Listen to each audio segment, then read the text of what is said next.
nararamdaman mo noong una kang sumalang sa totoong shooting?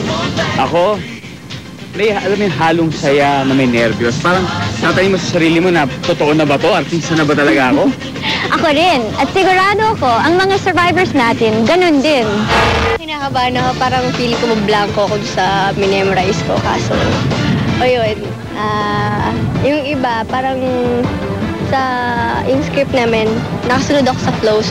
Talagang kinakabahan ako kanina. Parang, sabi ko, parang di ko yata makakaya ito kasi parang pagbigay nila kanina kasi parang kanina may binigay silang script sa amin. Pero pinalitan nga nila kanina dahil gusto yata nila parang on the spot. Kakaibang experience kasi ito. Kung si Mark naranasang madirect ni Ding Dong, si Tyrone naranasang maging Ding Dong. Ni Adrian, feeling ko kasi nagiging panakibutas lang ako sa inyo. Saya, hindi totoo yan. Magkaibigan tayo dahil magkasundo tayo. At niyaya kita dito sa Tagaytay. Dahil gusto ko tayo makasama. I enjoy your company. Niniwala ka sa akin. It's okay, Adrian. Hindi ko naman sinabi sa'yo na convince mo ko. Ba't ka nga pala nag-text sa akin na hindi ka makakasama?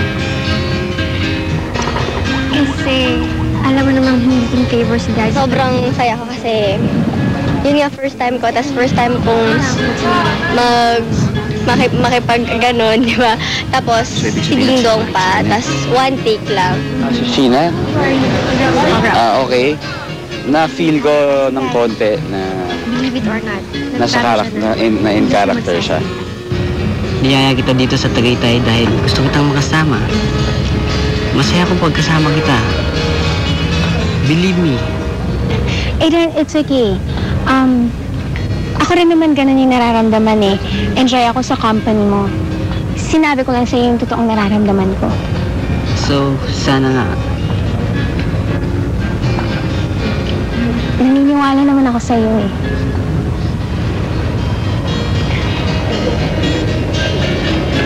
Feeling ko kanina dahil nakatrabaho ko si Althea, tunay na Althea.